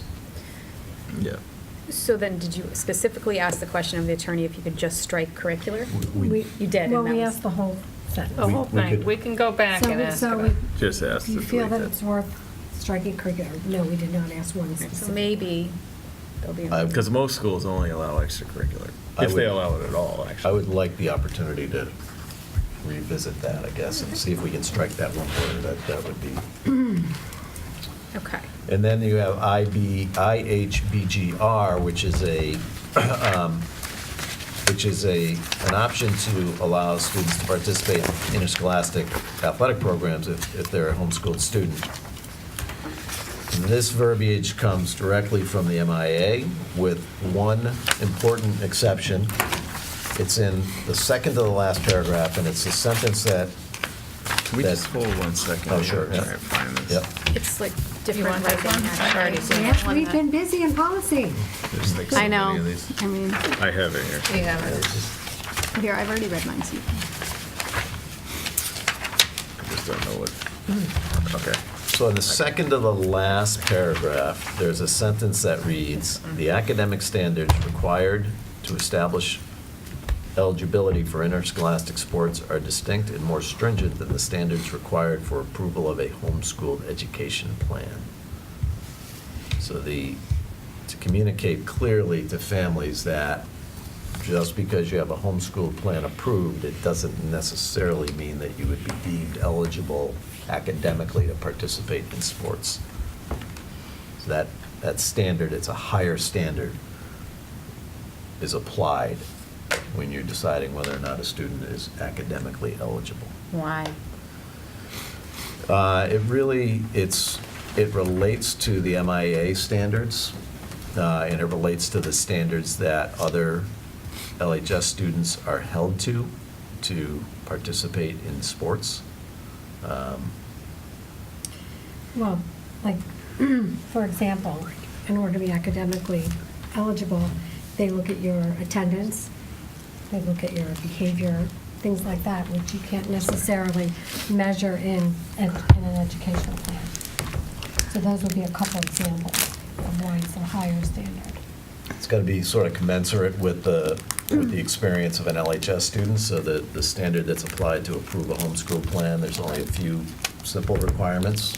we can't unreasonably withhold approval of a homeschool plan, but the standard for academic eligibility for all students, homeschooled or not, is it's a higher bar. Based on your curriculum standards. And we asked the attorney about that, the difference in Yeah. the standard, the ed plan standard, and the ed plan standard is a much lower bar than what it needs to be for MIAA. Wait, the ed plans? Yeah, so when This somebody one. wants to be homeschooled, they have to submit to the district A plan. a plan, A homeschool It's not a plan. homeschool plan, which does not have to be very stringent. There's not a lot of requirements in the homeschool plan, at least compared to how MIAA certifies you eligible. So everyone who plays at the high school, superintendent has to sign off that they're academically eligible. There's a whole criteria. Yeah, principal. The principal, The right? principal. Yeah. I guess I just don't understand why we're going beyond what the MIAA is recommending, because Marty, I No, think we're you not. said. We're going along We're not, with we're it. going along. Oh, I thought you said that the one sentence that wasn't part of the MIAA was that. That is correct, but I think it's to bring a little more clarity Right. for parents, so For that their they know, expectation. that they know going in how it works, I suppose. It's just not in their policy, Right. Stephanie? the model policy. So maybe some background, I think, here. When we met on homeschooling, Tom Landers was present and Jean Fontaine. And what we found out was that our homeschooling policy, what we had for a policy was not in practice. So we were listening to what was being done, and we went back and forth with the attorney, and can we make the policy in line with the practice? Some things could be changed, some things couldn't be. So one thing that we did receive clarification on was that when a student has an ed plan for homeschooling, they withdraw completely from the district. Yeah. They submit their ed plan to Jean. Jean previously had been signing off on them.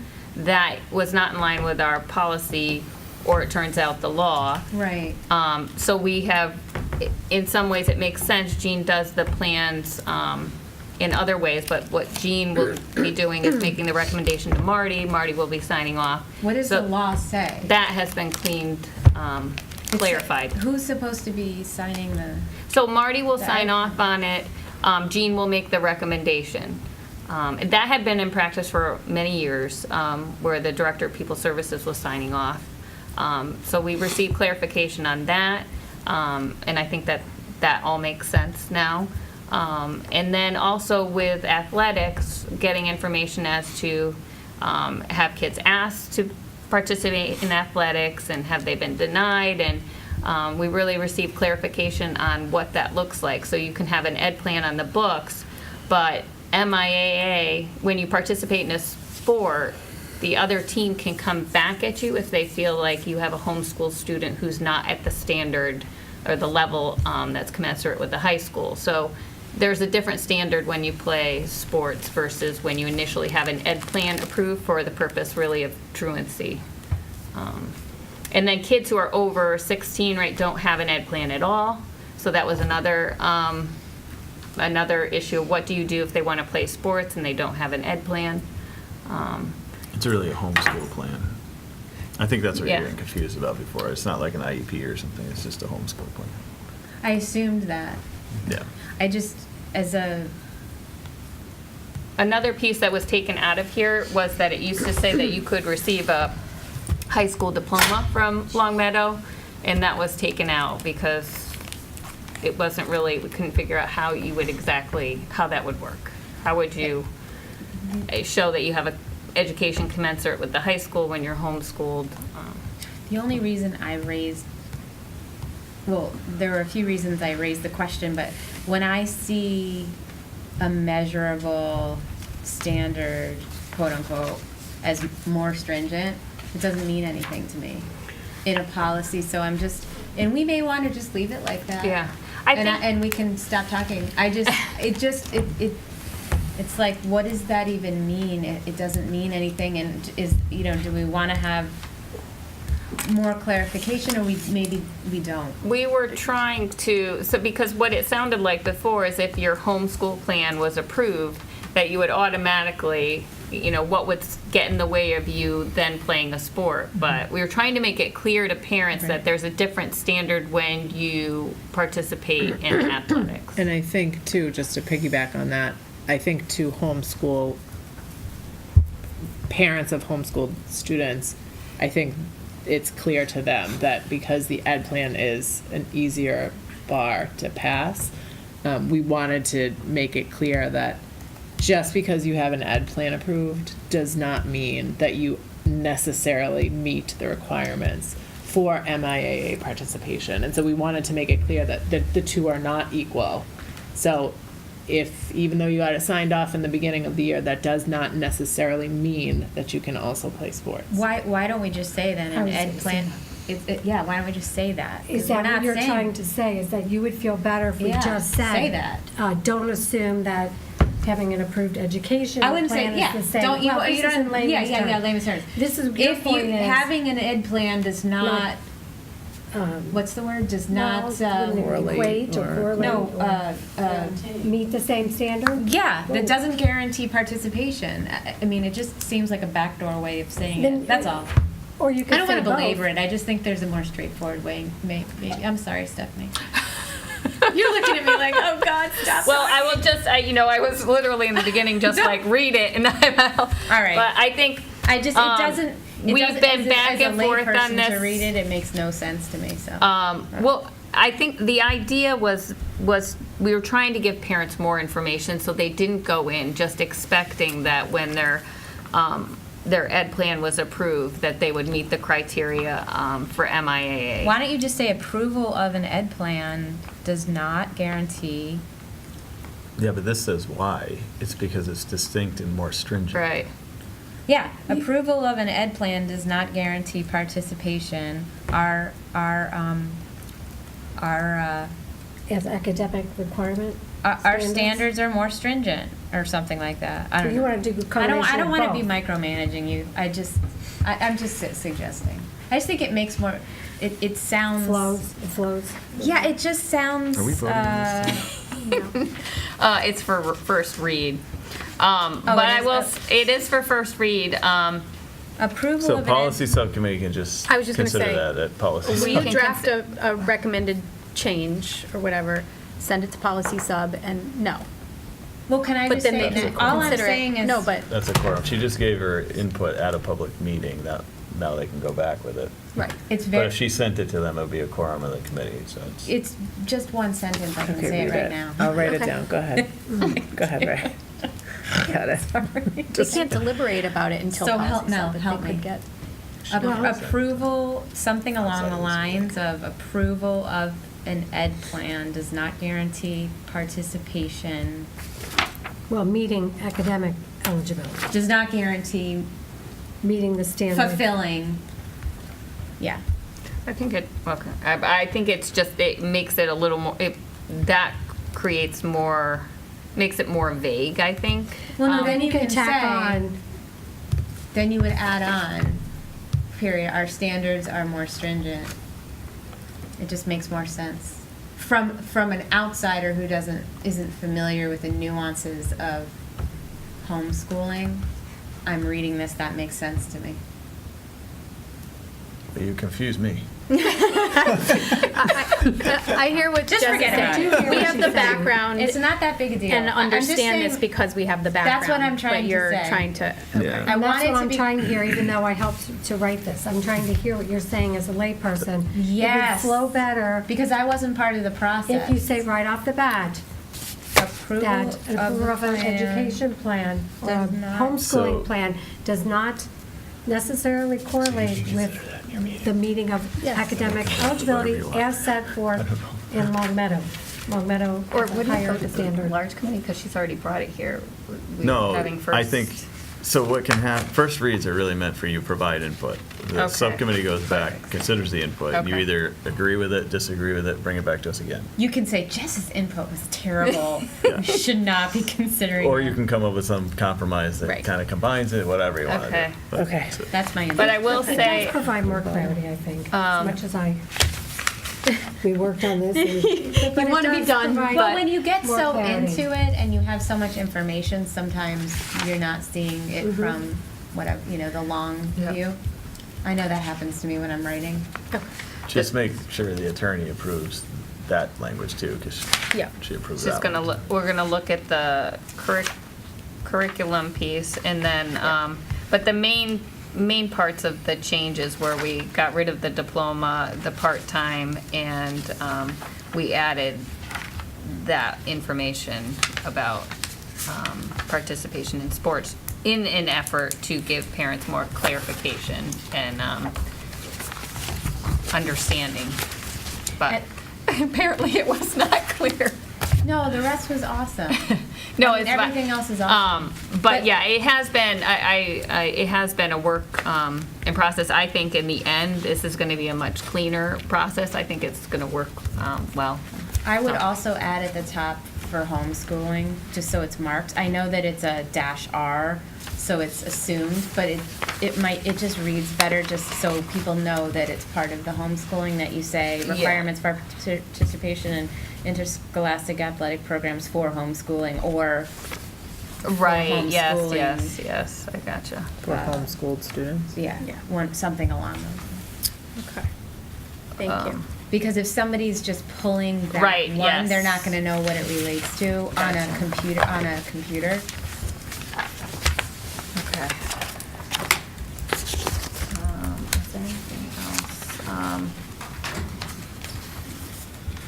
What was, admissions, policy, we're not doing anything with, right? Or was that residency? What was the admissions policy? JC was the. Was admissions, that's the policy, Diane, Right. make sure I'm saying this right, that's the policy that relates to the assignment of school of. That's JF. Yeah. C is the attendance areas.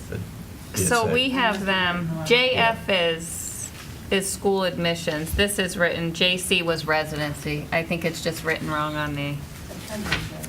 attendance areas, right, it's written as admissions policy on here. It should be attendance. area. Attendance, right, Yeah. and we were not doing, we decided not to do anything with that. Then you can say the whole thing.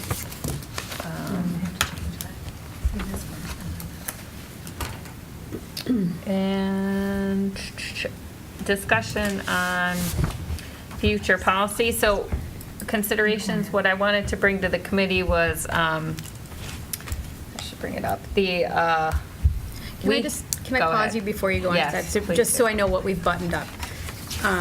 Did we finish IJNDD, the social media? So I'm gonna You do didn't get to that that yet. Oh, right okay. now. Okay, but, and then one more thing, the JLCE. Wait, what's that? That's posted to your website for Okay. public, it'll come back on the 25th for approval. I've Okay. received nothing Okay. for public input yet. And IMG, Animals in Schools.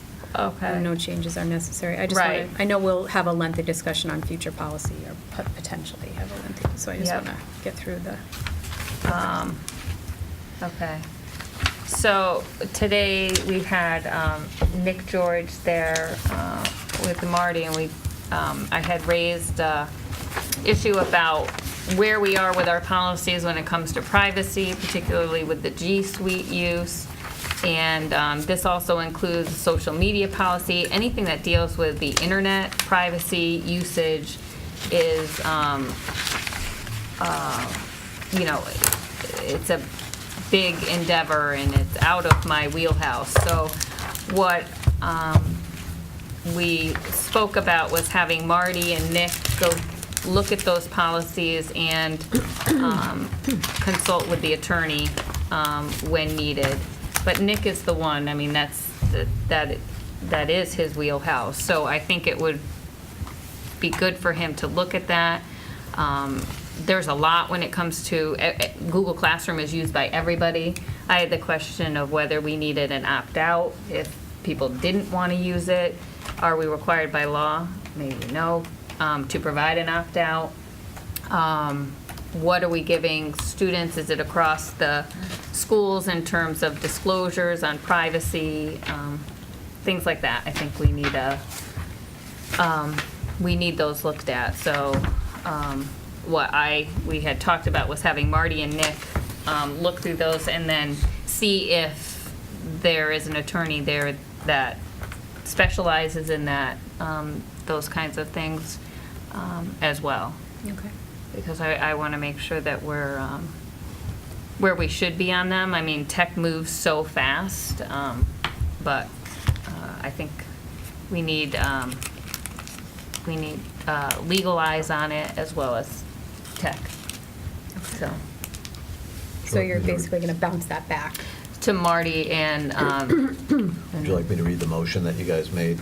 Sure. So the motion that was made and approved was for the administration to review information technology privacy policies and user agreements, and to bring back recommendations to ensure proper disclosures are being made, and to work with the school attorney as necessary.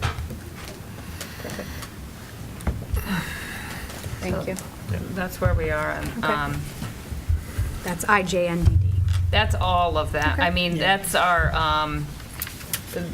of our, I just put it back again, any of our internet policies. So we have social media policy, acceptable use agreement, which we had just redone, but I think needs another look at. It's not only our policies, but it's any of these agreements that are sent out to the students that they sign off on when they first sign up for G Suite or any of those. Nick knows a lot about that and what Google offers in terms of disclosures. They even have templates, so he may be able to pull from some of that, and, yeah, so. So what Jess. did, sorry, I have food in my mouth. What did Nick say about Google Classroom? So we had, I had raised the question of what information, a lot of our disclosures are with respect to, and permissions are respect to district devices or using the district, if you're using the server here, but it didn't so much relate to when you're at home using Google Classroom. That was my And then what can, what is possible for the district to view. And there were some things, it's cumbersome and it's not practice for those things to be done, but comes under the umbrella of what could the district have, information on. So I think those disclosures just have to be made, and it comes down to the use of Chrome browser, and if you sync your devices, and what's downloaded when you sync your devices, and that kind of thing. So it's a cumbersome process, but the school does have people's, the kids' passwords, so it's if they needed to log in and use your password, is really when that information could potentially be available to the district. So it's just making sure, this is obviously isn't a practice, but I think everybody would want to know, those disclosures, and Yeah, So I mean, that's the what we're reason working I'm on. asking is, obviously, if I never understood if you were signed in, if my kid is signed in under Google to work on a document, and then they're doing searches within their login, are those being monitored by the schools, or are they tracked by the school? Like, how does it, maybe Nick can just come and tell us how it all works at a meeting sometime. yeah, I think what we learned today is it really, because the district has access to your passcode, that would be when if they logged in as you and use your ID and passcode, if you synced your devices, they could potentially, that information is downloaded. Now, I'm not a tech person, so I could easily have some of this information correct. But it's not that it's just right there in front of them. There are steps that have to be taken, and why they would do that, But it's looking at what are our disclosures. Do we say that? Do we link to Google Suite?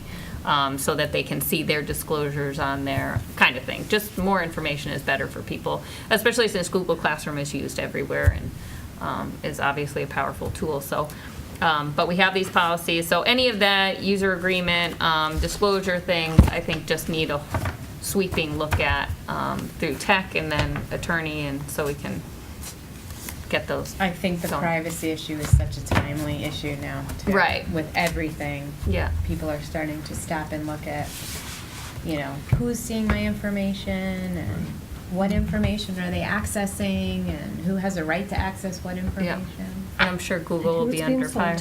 And who it's being sold to. Yeah. The quick answer to your question is that the browsing that you described is not tracked and there's no alerts. It would require, there's no direct way that we can monitor students if they're signed into Chrome with their network, school-owned network account. So that's a basic answer. There's a few layers to that question, but. Yeah. Nick was very good about explaining it in layperson's terms. He's so good at So that. that we sort of all understand. What, my He, like, brought explanation the wasn't tech good? down to us. No, Yeah. he's really good at that. He was great. He was great. Because he has the head for tech, but the communication skills for all of us. Well, it'll be good to have him look through these policies for and- sure. We and- need his eyes on them. So. And then bring us an update after it's all been reviewed. Yeah. Okay. Super, and I think there was another email that went out to you from Attorney Foskett, which I don't think it's ready for full school committee review, but it was just, changes to our school admissions. And really, I think a lot of the edits involve residency. And I'd say my only input, and I think we've already talked about this, is I just want to make sure that anything talking about residency considers like newer forms of custody agreements and that sort of thing. So it's not just a 50-50 or, certain number of school days per week. I want to just consider, how custody agreements are made now versus how they were before. So I think you're probably already. I'm and we can talk about this at policy sub 2, but I'm inclined to pick up MASC's policy on that, which is in line with Mass General Law, and it is very broad, but I don't know if there's any thoughts of wanting it more narrow. I mean, ours, and I. We probably have to see it. Oh. We What probably is have it? to see it. MASC's. MASC's. Oh, yeah, MASC's is It very literally general. is It's Mass like- General Law, they just. But that was why I was confused about why we were paying an attorney to draft it, because Well, MASC I can answer that. MASC has their model policy, and I did a quick search, and it seems like almost every community has adopted that policy as their policy. Why don't we So- have policy sub look at it? Yeah, I think that's a good idea. Yeah, that sounds good. So is there anything else that you are tossing around at policy sub? I only ask now because, we're getting to close of the school year and that type of thing. Is there anything else that you've been, I know that at one point you were waiting for the athletic report to be able to Were there discuss any something. policies, I think the tech one was a big one that we've been circling around at all year, and I think at the end, that's why I said this literally has to go to Nick to look over and then the attorneys to see where we're at there. But I think was there anything, I know Mel had asked with athletics that we wanted to look at specifically with policy? I know a while back, very, very early on, when we had our initial athletic update, we talked about some policy decisions or things, maybe a survey or something like that. It's been a while. And Would I it know be you in guys, policy? and really you have had a ridiculous amount of work to,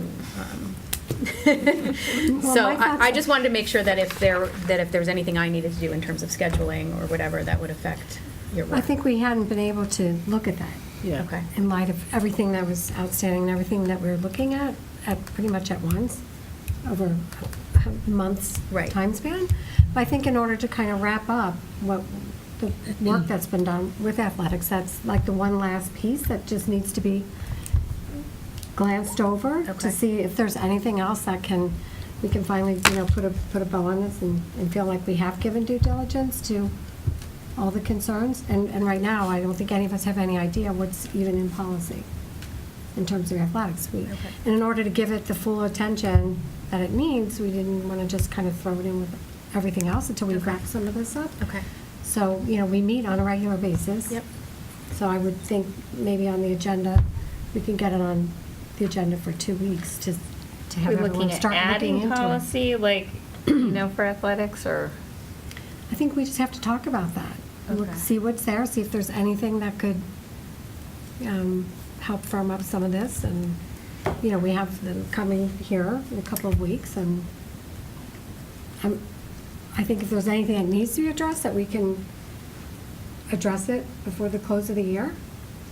And not necessarily that there is anything needing addressed. There may not be, but I don't think that portion of it has been looked at yet. Okay, I didn't know if anyone had any things that they wanted add, like were thinking about they wanted in terms of adding a policy for athletics, but no. Well, she had mentioned that, the survey, but I think it looks like they've come up with something that they can offer to parents at the end of the season, that surveys more the culture of the team, which seems good to have, that outlet for parents. Is the attendance policy for sports policy or handbook? Because I know that I think it's Longmont. handbook. It's I handbook. want to say it's I know it's in the handbook. I don't think we have a policy. I'm- And handbook that's school council. So unless you make a policy that addresses it. Well, that's okay, like- so I'm gonna just speak off the cuff. So I know, I believe our policy is that in order for a student to participate in a sport that day, they have to be on time for school. And I don't think, not that it matters, but I don't think that there are many schools that have that same policy. A lot of schools have you have to be in attendance in school for a certain number of hours during the day in order to play. But I think our rule is much more stringent than most. So you're thinking about having a policy that basically Requires- usurps the handbook? No, I don't know where it would fit appropriately. Well, I'm just saying it because one thing is we have the handbook coming up. Yeah, I know. And I am going to, it sounds like, meet with the school council when they meet in May, and I'm going to talk to Tom. If we- So that was one thing that was brought up last year with respect to the handbooks. The handbooks they're difficult because you do have the school councils, and the handbook is a big deal. So if there is something in the handbook that you don't like, you can try to convince the school council to change it. You can not vote for the handbook, or you can make a policy to go against, to say something different. I guess I would just want to know if MIAA has anything to say on that first. I don't think they do. Do they? I think we're getting way beyond where. But these are the kind of things we need to discuss. I think that's the point. I know, we is as a where are we set going with Kind of policy? need to discuss. Right, that's do what we I'm want to do, answering. What are we comfortable with? Right. What's out of So our when it comes to sports, jurisdiction. what I'm hearing with the high school is we can look at the handbook, see what they say with sports, and you can take two approaches. You can try to change the handbook, or maybe we need some policies in place. Look at policy too, then, see if there's anything there. I don't think we do. I mean, I can look, but I don't think there is anything. And have the discussion and stuff. Yeah. So, I will. Can I just make a suggestion that we, for our next policy meeting, we pull out all the anything that is related to athletics and Yeah. take a look and see if we're missing anything, we need anything, and likewise, whatever's and then we in can the move, handbook. right, and then we can move forward from there. Yeah. Perfect. Um, And look at the information that Marty provided. I know I remember at some point someone said, I need this athletic presentation so that we can consider some of the policy changes or adoptions. So some of that information, I think, was in the packet from last meeting. That could be helpful. So we'll do that just in terms of the end of the year. I know that Tom needs us to also discuss the meal charging policy with respect to how do we go about collecting past due amounts. So, yeah, and figuring out what's going on there, because the amount is, how much? District-wide, around? it's like $7,500. We have a policy, but we're not adhering to it. Right, so I think we'll review that policy and then see what we want to do. Can't we just send out letters? Oh, I we think- already do No, that. We already do that. Yeah. Yeah, I think, so we'll be looking at that.